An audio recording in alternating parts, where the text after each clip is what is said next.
Hello viewers. பாடகி ஜானகி அவர்கள் இறந்தது பார்த்திங்கன்னா, பல பேருக்கு மிகப்பெரிய அதிர்ச்சியை ஏற்படுத்தியிருக்கும். இவருடைய பாட்டு கேட்காம ஒரு நாள் யாருக்குமே அவ்வளோ சீக்கிரம் போகாது. ஏன்னா, அந்த அளவுக்கு இவங்க பார்த்திங்கன்னா, பல மொழிகள்ல பல பாடல்கள் பாடியிருக்காங்க. ஸோ, இப்படிப்பட்டவங்க வாழ்க்கையில் ஒரு மிகப்பெரிய சோகம் நடந்திருக்கு. ஸோ, அவங்களும் பார்த்திங்கன்னா, கடைசியாக ஒரு வீடியோ பேசியிருக்காங்க. அந்த வீடியோலலாம் என்ன சொல்லியிருக்காங்கன்னா, சில விஷயங்கள் ரொம்ப முக்கியமாக மனம் மனம் நொந்து போய் பேசியிருக்காங்க. அப்படி அவங்க மனம் நொந்து போய் என்ன பேசியிருக்காங்க அந்த வீடியோவில் அப்படிங்கிறத பார்க்கலாம் வாங்க. ஸோ, நீங்கள் ஜானகி அவர்களோட பாட்டு உங்களுக்கெல்லாம் பிடிக்கும், ஜானகி அவங்க பிடிக்கும் அப்படின்னா மறக்காமல் இந்த வீடியோ பார்த்திங்கன்னா ஒரு லைக் பண்ணிவிடுங்க.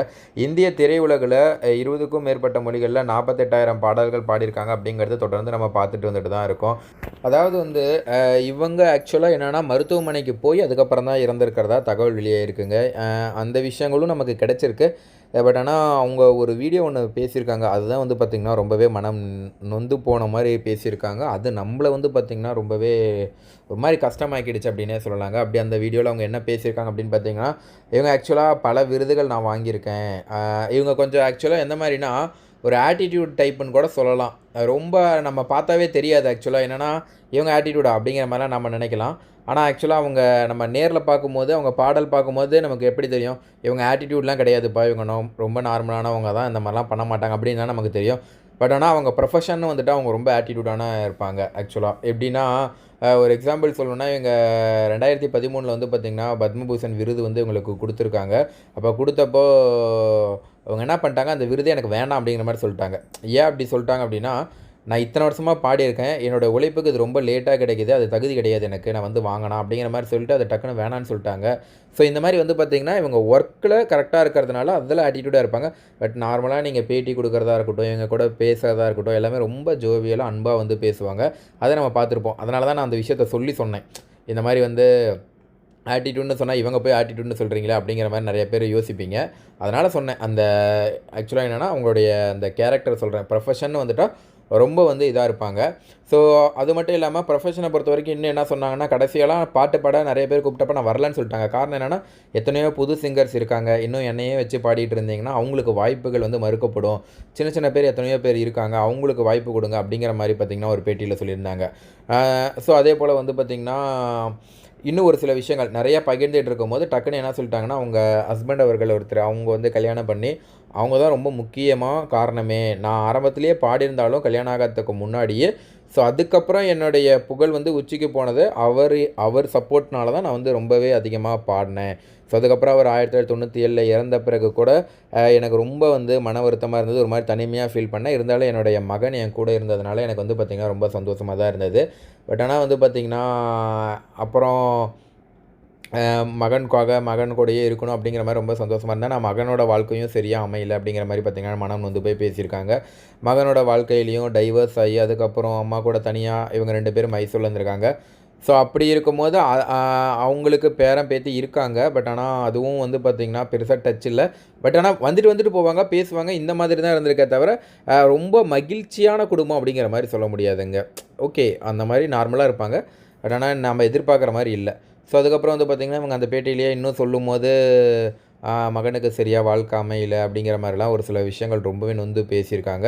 அது முடித்த உடனே தான் ரொம்ப அதிர்ச்சிகரமான தகவல் என்ன அப்படின்னு கேட்டிங்கன்னா, மகன் இறந்த பிறகு ஒரு பேட்டி கொடுத்ததில் தான் அவங்க என்ன சொல்லியிருக்காங்கன்னா, இந்த மாதிரி வாழவே பிடிக்கல, நான் ஏன் வாழணும், இவ்வளவோ சாதிச்சிட்டேன், ஆனால் யாருமே இல்லாமல் ஒரு தனியாக இருக்க மாதிரி ஃபீல் ஆகுது அப்படிங்கிற மாதிரி சொல்லி அவங்க ரொம்பவே நொந்து போய் பேசின விஷயங்கள் தான் இப்போ பார்த்திங்கன்னா சமூக வலைதளங்களில் ரொம்ப வைரலாக போயிட்டுருக்கு. ஸோ அந்த வீடியோ பார்த்திங்கன்னா நமக்குமே பார்க்கும்போது பார்த்திங்கன்னா ரொம்ப கஷ்டமாக தான் இருக்குது. சரி, ஓகே. அதுக்கப்புறம் இவங்க தனியாக தான் இருந்தாங்க.